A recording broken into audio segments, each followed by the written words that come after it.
I still remember the way she looked at me that morning, not with tears, not with worry, not even with forced strength. It was something else, something quieter. I was already halfway down the porch steps when she said it. "Come back in one piece, okay?" Her voice didn't shake. Mine almost did. "My name's Michael, 32 years old, infantry, U.S. Army. I've been deployed 3 times, but this time was different. This time I wasn't just leaving a home. I was leaving behind a feeling that didn't sit right. We'd been married 6 years, no kids, just us and the dog. I'd trusted her more than anyone, maybe too much. But the last few months before I left, something in her had changed. She stopped asking about my day. Her phone was always flipped face down. She'd go to bed before me, something she never used to do. The spark, the one we fought so hard to keep lit, had faded into routine, or maybe regret. I didn't say anything. I told myself I was being paranoid, stress from the upcoming deployment. But deep down, I felt like I was being slowly erased from a picture we were supposed to be painting together. She hugged me goodbye like someone checking a box. No tears, just a tight, quick embrace. She even smiled a little. I remember that smile more than anything. It wasn't warm, it wasn't proud, it was relieved. As I walked toward the transport vehicle, I didn't look back. Not because I didn't want to, but because I was afraid of what I might see if I did. I left for war with a weapon in my hands and a war already brewing in my chest. Deployment in Afghanistan isn't supposed to leave you with time to think. But between patrols, between the dust and the adrenaline, there were moments, long, quiet moments, when your mind drifts home, and that's when it hits you hardest. She wasn't writing much. At first it was just busy with work. Then it became short replies, then days with nothing. I told myself she was overwhelmed, maybe trying to stay distracted, but even through the spotty internet and the filtered morale messages, I could feel it. She wasn't there. I'd get these automated-looking messages. "Hope you're doing well," or "Stay safe." No nicknames, no emojis, nothing personal. Just cold sentences, as if she were writing a co-worker, not a husband in a war zone. But the part that really got to me? My friend Chris. We deployed together once. He stayed back this time, said he wanted to focus on life at home. He and I used to be tight, used to talk almost daily. But now? Radio silence. I'd see pictures on his social media, tagged at places we used to go, sometimes with people I didn't recognize. And sometimes, just sometimes, I'd see a glimpse of something that made my stomach twist. A familiar car in the background, a blurry reflection. Nothing I could prove, but everything I could feel. I didn't confront anyone. I didn't send angry messages. I kept reading, watching, observing. I let the silence speak. It was louder than any explosion I heard in the field. At night, when I'd lie in my cot, I'd stare at the ceiling and replay her voice. I'd try to remember her laugh, but it all felt so far away, like it belonged to someone else's story. And yet, a part of me knew. I wasn't fighting one war. I was surviving 2. It was the night before I deployed. We'd gone out for dinner, her idea. A small Italian place near the base, nothing fancy, but quiet enough for words to land heavy. She was dressed nice, more than usual, said she wanted to make the night special. But she kept checking her phone, laughing at texts she didn't show me. I noticed but didn't comment. I was already trained to read what wasn't said. We talked about travel plans for after my tour, about how she might take up yoga again. Normal things. Then she said it. If something ever happens, Chris said he'd help me figure stuff out. Just like that. Fork halfway to her mouth. Casual, like she was talking about borrowing a lawnmower. I didn't flinch, but my mind did. Chris? That was out of nowhere. He hadn't even been part of our lives much lately, or so I thought. But now she was bringing him up, volunteering his name into our last night together. That's when it clicked. Her sudden emotional distance, the odd timings, the guarded phone. I didn't know what they were doing, not yet, but I knew enough to act. The next morning before I left, I woke up early. She was still asleep. I quietly logged into our joint bank account and started moving most of the savings into a private one I'd set up during my last deployment. I told myself it was a precaution. Truth was, it felt like building a lifeboat before the ship had even hit anything. I left her enough to not raise alarms, enough to keep things appearing normal. She never asked. As I zipped up my duffel bag, she made coffee and talked about needing to clean the garage, like it was any other Tuesday. But inside, something had already shifted. She just didn't know I'd stopped being naive the moment she mentioned his name over ravioli. There's something surreal about preparing for war while knowing your home is already under attack. From the inside, I packed my uniform, double-checked my documents, kissed the dog goodbye. But the real preparation wasn't in the gear. It was in the decision I made that morning in silence. After moving most of our money to a private account, I sat on the edge of our bed and stared at her sleeping. Peaceful, undisturbed, like none of this was happening. I wondered if she had already planned her escape or if she thought I'd never find out. I didn't cry. I didn't rage. I just disconnected. Not from her. From the version of her I'd built in my mind. The loyal wife, the best friend, the one waiting at the window when I returned. By the time she woke up, I had already said goodbye. Not with words, with my silence, with every precaution I took, with the way I smiled when she handed me coffee, pretending everything was fine. She said she'd miss me, that she'd count the days. But there was no tremble in her voice, no hesitation in her hug. Just a clean goodbye. Like someone closing a chapter they'd already reread too many times. In the car ride to base, she talked about home repairs and a new series she'd started watching. I nodded, gave short replies. My mind was already miles ahead, running scenarios, preparing for outcomes I hadn't dared to imagine before. I knew what I had to do now wasn't just survive combat. It was protect what was left of me, my future, my dignity. She dropped me off, kissed my cheek, said, "Don't be a hero, okay?" I looked her in the eyes, smiled, and replied, "I won't." But the truth was I already had been, just not in the way she expected. We were 2 months into deployment. The days had blended into sandstorms, night watches, and the constant hum of tension. I'd gotten used to sleeping in boots, to eating cold rations, to checking corners like second nature.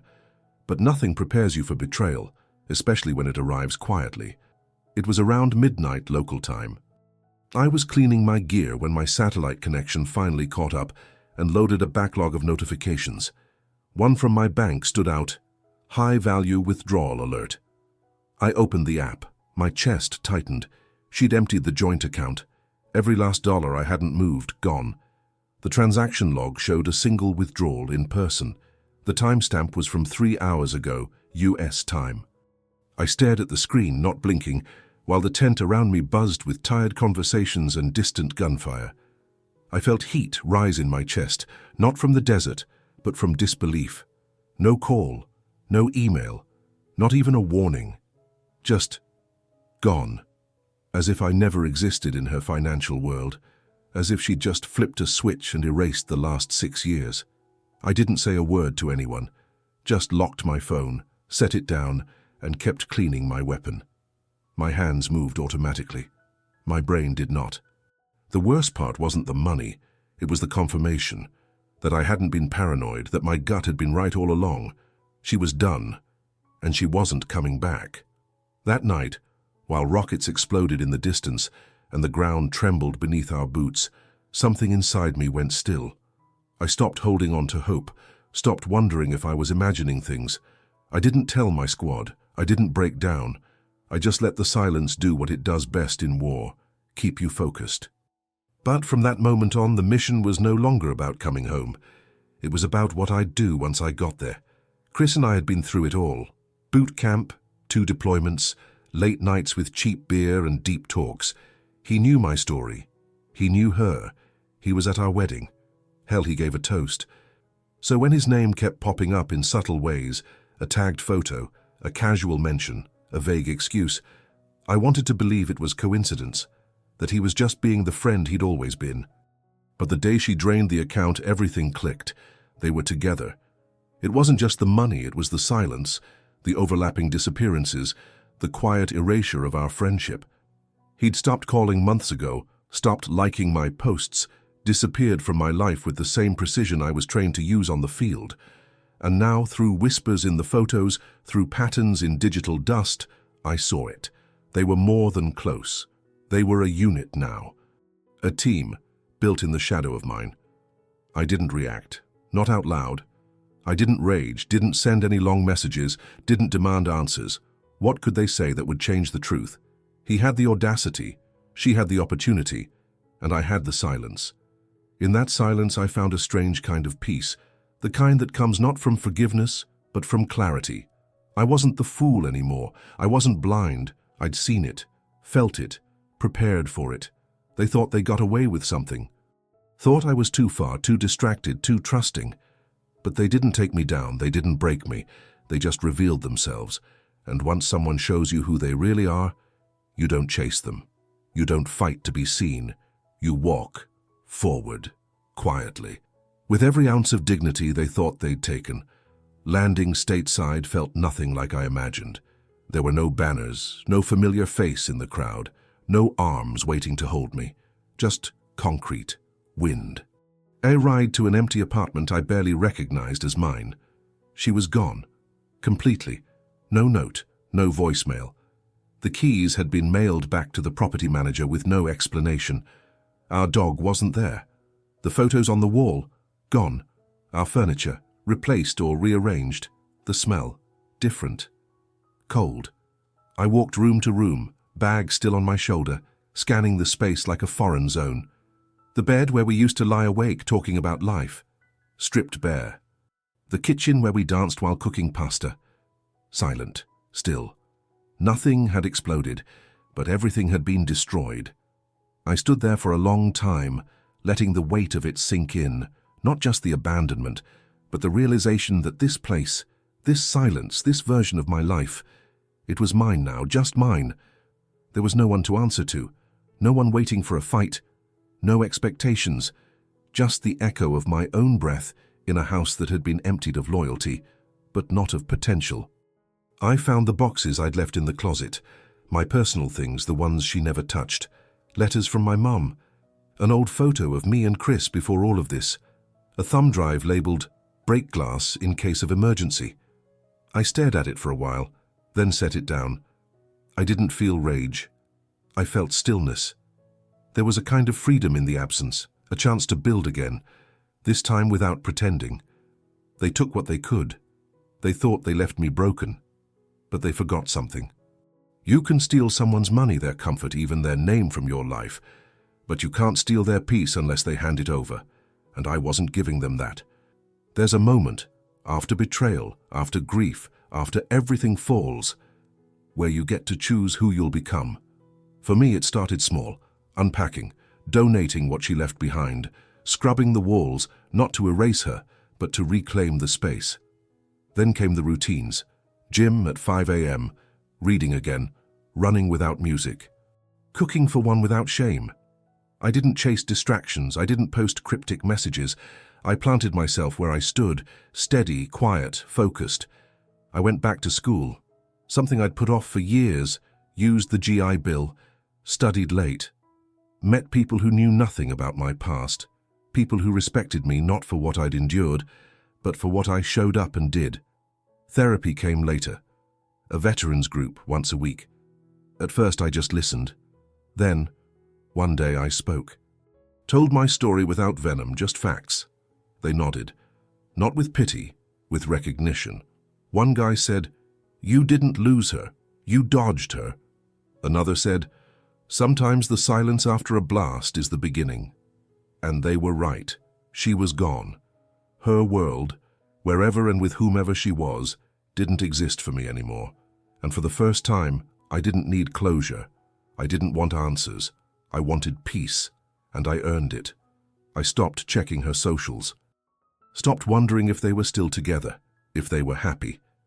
It didn't matter that life was a mask, one I'd worn for too long. Instead, I built one I didn't have to question.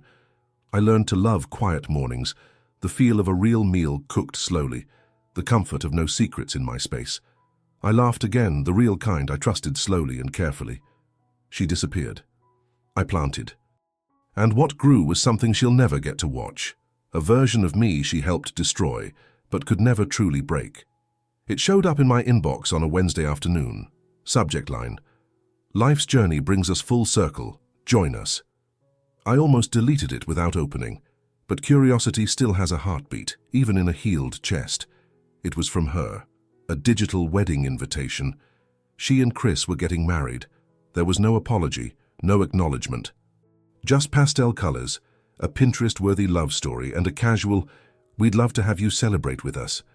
Celebrate what exactly? The theft, the silence, the years I had to rebuild from ashes they lit. I stared at the screen for a while, not angry, just still. Like watching a movie you've already seen, but this time with no emotion attached. They attached a note. "Hope you're doing well. You look great from what we've seen." From what they've seen. So they had been watching. From a distance, checking on the man they once gutted. Maybe they expected sarcasm or a fight or even forgiveness. What they got was nothing. I archived the email, didn't reply, didn't forward it, didn't screenshot it for friends, just archived it. It wasn't revenge, it wasn't coldness, it was the final act of indifference. The part no one tells you about healing is that one day you won't feel the need to explain your silence. It becomes your sanctuary, your answer to everything. They made a life together out of betrayal. Let them. I made mine out of truth. She wanted applause, he probably wanted validation, but I had no applause to give, only peace. There's this myth we're told, that the worst thing someone can do is leave you. But the truth? Sometimes the best thing they can do is go. She left. And in doing so, she gave me space I never would have taken for myself. She exposed the fault lines I was too loyal to admit existed. And as painful as it was, her betrayal freed me from a version of love that was built on convenience, not commitment. I don't think about her much now, not in the way people expect. I don't wonder where she is. I don't wish her harm. I don't fantasize about revenge or poetic justice, because the justice already happened. It was in the mornings I woke up without dread, in the nights I fell asleep without rehearsing arguments in my head, in the silence that no longer screamed but soothed. Freedom didn't come when the plane landed, or when I walked into that half-empty apartment. It came the day I realized I had nothing to prove, to her, to him, to anyone. I built a life I don't need to defend, one with depth, with stillness, with room to breathe. And if you're listening to this, if you've been through something that cracked your world open, let it. Let it burn what was false. Let it show you who stayed, who disappeared, and most importantly, who you became in the aftermath. I didn't lose a wife, I recovered myself, and I don't need her to see that because finally I do.